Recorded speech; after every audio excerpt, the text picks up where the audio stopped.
안녕하세요. 합박금 출판사의 최미희입니다. 학교폭력일지 59회 학교폭력 사건, 사안이 조작된 경우에 대해서 말씀을 드리겠습니다. 사안이 조작되지 않고 정상적으로 법률에 따라서 처리된 경우 말고 사안이 조작된 경우에 대해서 말씀을 드립니다. 조작이 없다면 학교폭력 대책심의위원회 길어 위원을 한다는 거는 보람된 일이에요. 예, 괜찮은 일이었어요. 근데 조작된 사안을 가지고 심의를 해라 그렇게 하면은 그거는 짐승이나 또는 쓰레기로 살아가는 거예요. 몇 개 했는지 기억은 정확치 않아요. 1년에 15개쯤 된다 그러면 2020년하고 2021년 2년 했으니까 한 2년 동안에 15개를 했어야 되는데 사안을 안 주고 막 불법으로 자르고 막 이래가지고 정확치는 않은데 6개에서 8개 사이 그거밖에 못했어요. 근데 그 중에 2개는 정상적인 조작이 없는 정상적인 거였고요.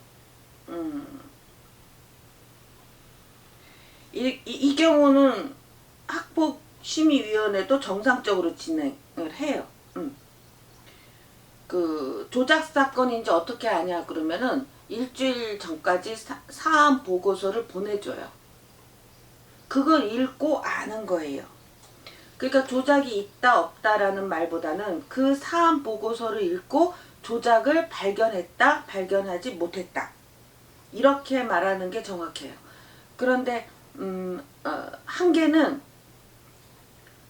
사안 보고서 자체가 조작은 없었어요. 그런데 이상했어요.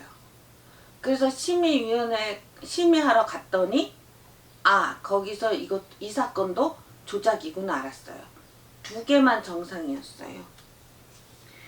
왜 조작을 했는지 누가 전화하고 뭐 돈이 오고 갔는지 이런 거는 여기서 논의할 대상이 아니에요. 대상이 아니고 수사관도 아니고요. 그런 정보는 없는 거고 여기서 제가 말씀드리는 거는 문서만 갖고 말씀을 드려요. 오직 문서만 갖고 조작이다 아니다를 이렇게 말씀을 드리는 거예요. 첫 번째가 사안 보고서예요. 학폭 담당 교사가 이렇게 조사해서 그 보고서를 교육청으로 올리죠. 그걸 사안 보고서라 그래요. 그리고 교육청에서는 그 사안 보고서를 근거로 사안 개요를 작성해요. 짧게. 요것만 담당 학생들하고 학부모한테 보내지는 거예요. 그러니까 요 사안 보고서는 정보공개 청구를 해서 받아보시면 되는 거예요. 그러니까 사안 개요가 아니고 사안 보고서예요. 사건이 조작된 경우에는 이 사안 보고서가 조작되어 있어요. 그리고 내가 보는 유일한 정보도 이 사안 보고서 하나밖에 없어요. 딱 이거 하나를 보고 읽고 나서 판단하는 거예요.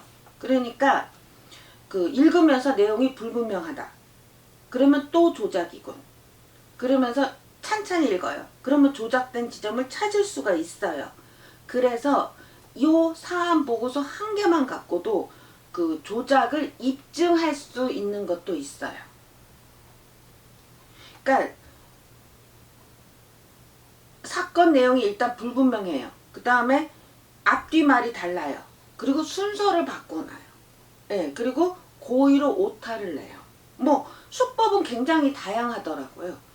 근데 심의 때 이 조작된 지점을 갖고 가서 질문을 해요. 예. 이렇게 주로 이걸로 질문을 했어요. 예. 그리고 답변을 통해서 더 명확하게 그 사건을 이해하고 조작도 이해했어요. 그 다음에 2번째 문서는 회의록이에요. 학폭심의 회의록. 학폭심의가 이제 시작되면 소위원회 위원장이 땅땅땅 치면서 이제 개회를 알려요. 그때부터 녹음이 시작되는 거예요. 그러면 녹음은 바로 녹취로 떠요. 그런 기계를 사용해요. 아실 거예요. 요즘 폰이나 또 유튜브 이런 거 보면은 자동으로 이렇게 말한 게 뜨죠. 문자로. 예, 그 녹취, 그 기계를 사용해요. 그러면 그 심의에 들어가 보시면 그 주무관이 앉아서 컴퓨터 모니터를 열심히 보고 있을 거예요. 그게 뭐냐면 이렇게 자기가 말로 하는 걸 들으면서 이렇게 녹취로 올라온 것하고 이렇게 틀린 글자 없나 요거 보는 거예요. 예. 그 다음에 피해 관련 학생을 부르죠. 먼저. 그래서 질의하고, 두 번째는 그 다음에는 가해 관련 학생을 불러요. 그 다음에 참고인들을 불러요. 그때 이제 학폭 담당 교사가 그때 와요. 예, 그리고 질의를 해요. 이게 끝나고 나오면 그 다음에 결정하는 과정이 이어져요. 곧바로. 그래서 첫 번째는 이 사안이 학교폭력이다 아니다 이거를 결정하는 거예요. 거수. 이다 아니다. 그래서 학교폭력이 아니다 그러면 거기서 끝나요. 그 다음에 학교폭력이다 라고 하면은 이제 조치 결정 과정에 들어가는 거예요. 그러니까 피해 관련 학생에 대해서는 조치 뭐 2호, 5호 뭐 이렇게 적용한다. 뭐 가해 관련 학생은 그 조치를 몇 호를 한다.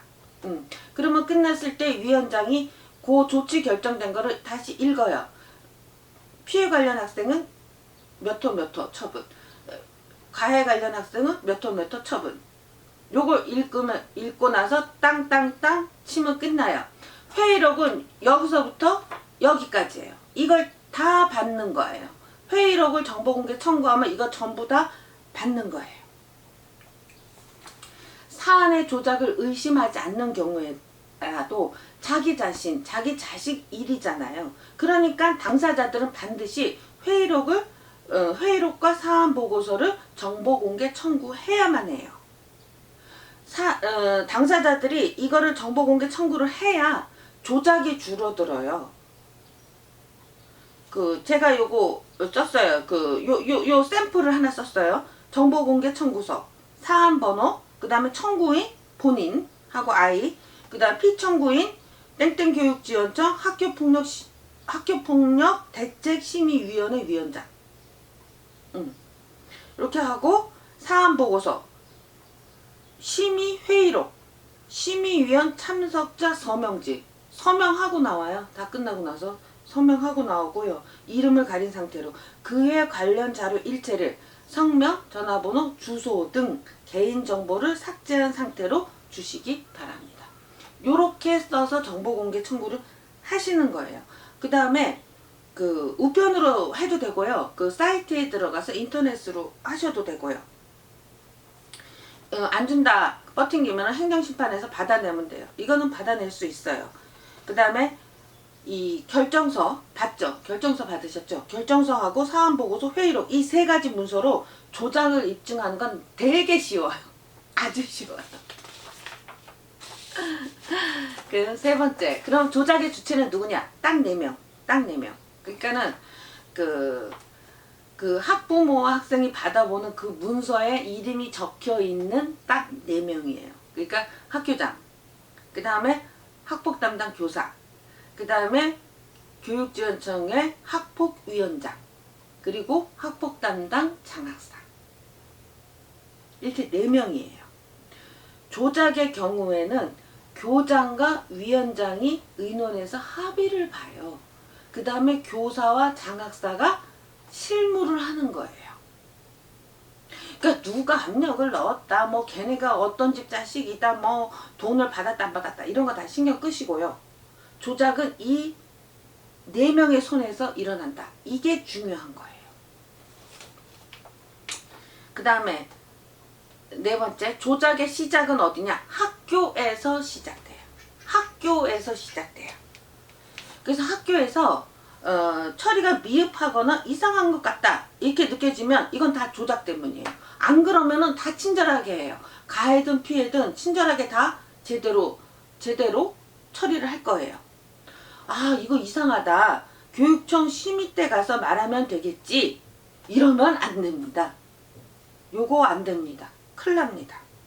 학교에서 교장이나 담당 교사가 이상하게 나오면 거기서 나는 이거 끝장 보겠다. 이런 자세로 달겨들어야 돼요. 그러니까는 그것들이 집에 가서 기다려? 연락 줄 때까지 기다려? 말하고 다니면 안 돼? 요따위 스타죠. 자기 사건을 말하지 못한다 이런 게 어디 있어요. 이렇게 당하는 거예요. 이 조작을요, 교육청이, 그러니까 교장이 교육청 학부기하고 상의를 안 하고 혼자 했다? 못해요.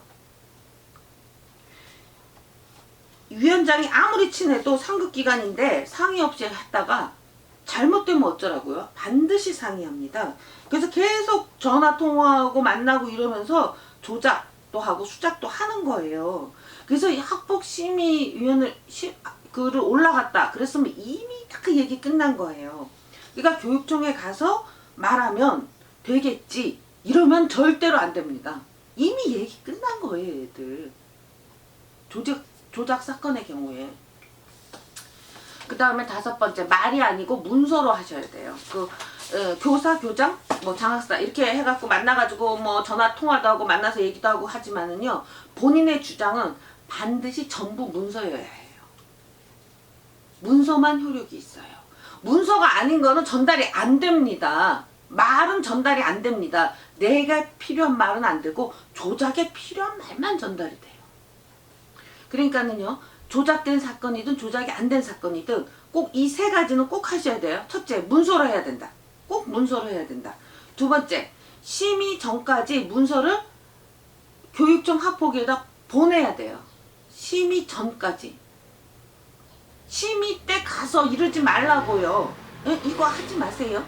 심의 전까지 보내시고요. 문서로. 그리고 반드시 관련 자료를 정보공개 청구하세요.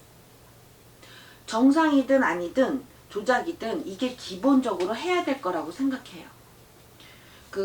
학교장과 학폭위원장이 짰더라도, 조작하기로 짰더라도 학폭위원장, 그러니까 장학사죠.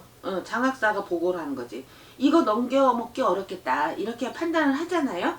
그래서 그러면 심의에서 결과는 달라질 수 있어요.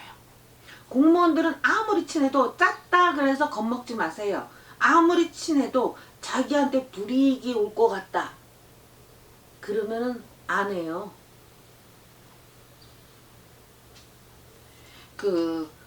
정상적인 처리가 아니고 조작된 사건의 경우는 스트레스를 엄청 받습니다. 거짓말, 시달림 이런 게 막 지극해요. 힘든 건 당연해요. 에? 힘든 건 당연하니까 그런가 보다 하고 감정 내세우지 말고 씩씩하게 대응하세요. 정보공개 청구를 꼭 해야 되는 이유. 교장이나 교육청 공무원들이 법을 잘 안 지켜요.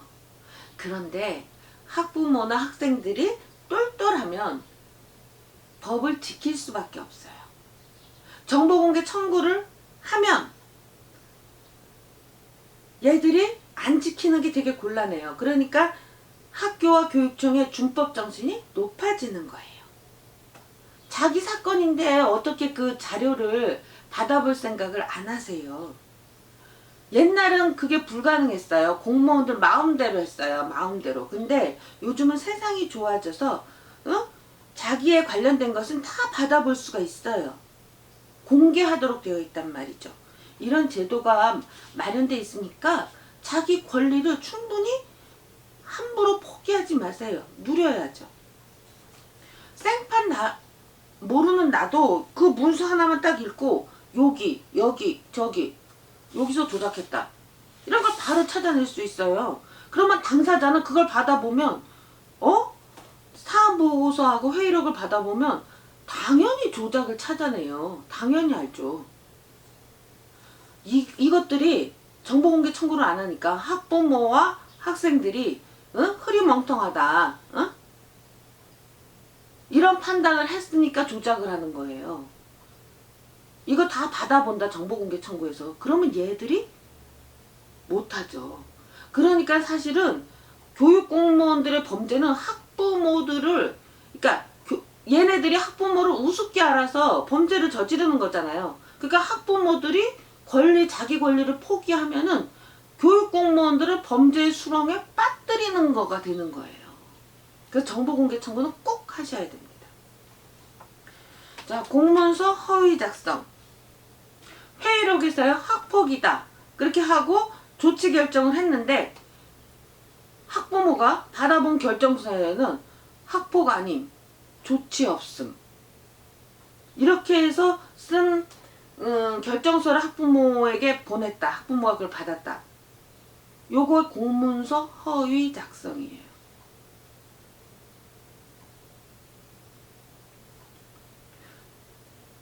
사안보고서, 회의록, 결정서, 이 세 개 문서로 그 조작 사건의 경우에는 이렇게 조작을 입증하고 고소하는 거 매우 쉬워요. 일단 이렇게 됐으면 요거 허위 공문서 작성죄죠. 형법 제 227조 허위 공문서 작성죄.